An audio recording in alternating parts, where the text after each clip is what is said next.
It is finally fall in Washington, and you can see the garden is starting to kind of fade.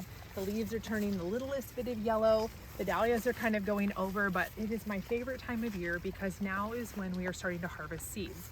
And the very best and most exciting seeds of all are dahlia seeds. So this is the dahlia breeding patch, and you can see it spans, it goes way over there. There's about, I think we've got about 7,000 plants in here.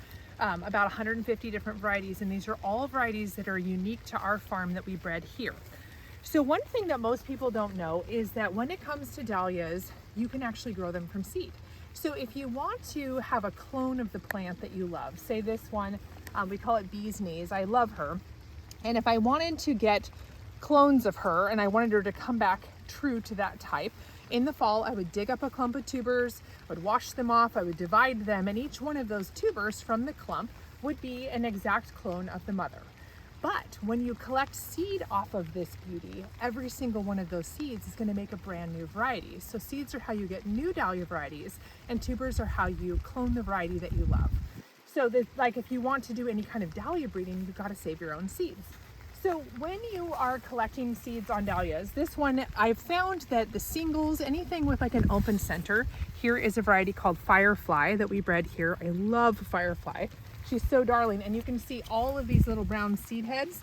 These are all, I mean, this one is an incredible seed producer, but most of the singles are. So if you have any that have that open center in your garden, those ones are a great one to start with because they're so easy. And you'll find that like cafe au laits and the ball varieties and the big full ones, they often will rot out before they make seed. And so don't feel discouraged, it's not you, it's just the big full ones. There's so many juicy petals that they'll often kind of clamp around that seed pod and just kind of rot it out. So if you've got some more open center types, those are great to start with. So what we've got to do is you've got to be patient. That's number one. And you've got to leave some flowers on your plant. So from flower to ripe seed pod, it's usually about 2 months, sometimes a little bit longer. So it may be a little late in the season if you're going to get a frost in the next couple of weeks to wait for this bloom to make seed. But if you didn't deadhead and you still have some old spent flowers that are starting to make seed pods, there's still a chance. So what we want to do is we leave the bloom on the plant and we let the bumblebees. You'll find that bumblebees love dahlias. Bumblebees going to be pollinating it. They're going to be working away, sometimes honeybees, but they're going to be going crazy on them. And after you notice that the pollen will start to get kind of more thick and fuzzy, eventually the petals are going to fall off. You can see here there's like one petal left, but then you could see that beautiful, like what once was this like lovely gorgeous pollen is starting to get kind of dingy and brown, and then the flower head is kind of starting to close up around that pollen. And that's actually what we want to have happen. So you'll see that all around there are all of these kind of greenish seed pods that are starting to form, but if I give them a squeeze, there's not a lot going on in there. There are some seeds that are starting to get made, things that are getting full, but you can kind of tell by squeezing them if a bunch of water comes out or they are not firm to the touch. They still need more time to ripen. So we want to be careful and leave those, don't squeeze them too much, and then kind of feel on the plant, like as they start to get a little bit of brown on them, like, ooh, that's getting a little bit more ripe, but not quite there. And this one that's got a little bit of brown, like that's getting more ripe, not quite there. This guy is probably on the edge. So see, that's how it's starting to get brown like this. So if I pull that one off, let me show you what's happening inside. So if we split this open, this is so cool. Okay, so see all of this. Now, if I just fan this out and break it apart, it's kind of wet, so everything's sticking together. But this is a dahlia seed. See that beautiful long charcoal seed? That's a dahlia seed. Here is another dahlia seed. There's another one. There's another one. They're all nested in between these papery kind of old petals. So see that? There are probably 30, maybe 35 dahlia seeds in just that one seed pod. Now, if we can be a little bit more patient and wait till they're more papery and brown. So see, if I waited until the pod was nice and papery like this is even easier. So you can just break it open in your hand and look at all those dahlia seeds. So what's crazy is that every one of those charcoal long seeds is going to make a brand new variety. So I have maybe 50, 75 seeds, 50 or 75 different varieties of dahlias that are going to come from this, and no two are the same. And you're not going to produce, you might have some that look kind of like her, but most of them are going to actually look very unique. So it's a really great way to like get a lot of dahlias in a short amount of time, but also every one of these is going to be a brand new variety. And if you find something you love, you can actually then in the following autumn dig up the clump of tubers. They'll be tiny, but you can dig them up, and those will be a clone of the mama. So that's like seeds make new varieties, tubers make clones. But I want to show you, so after I pick all these, I would go through here and just harvest all the ones that are brown or turning brown, and then I would take them, and you want to spread them out somewhere to dry. So I'm going to show you what that looks like in the greenhouse. You can see it on a larger scale, but that can be applied to a home scale too. Okay, so this is our propagation greenhouse where we start all of our seeds in the spring. That's actually where we started the seedlings for all those babies out there in the spring, and now it is where we dry stuff. So I just wanted to show you, these are dahlia seed heads that we picked about 3 or 4 days ago. And you can see some of them were picked on a little bit of a greener side, but that's okay. They're starting to dry out, and inside the pod, you can see there are seeds inside. But you can also, like the brown ones, these guys dry out a whole lot faster. So basically, when you go to dry your seed heads, you want to lay them out on something. So you can use an old piece of frost cloth. You can use like a bed sheet or a tablecloth. It might kind of stain it, but something that's breathable, or you can just like lay out newspaper.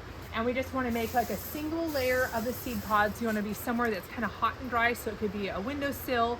It could be if you have a little greenhouse, or even outside, just somewhere they're not going to blow away, but just a single layer like this. And then every couple days you can go through and stir it with your hand. We're just going to try to get some of that moisture out of those seed heads, and then check out what happens.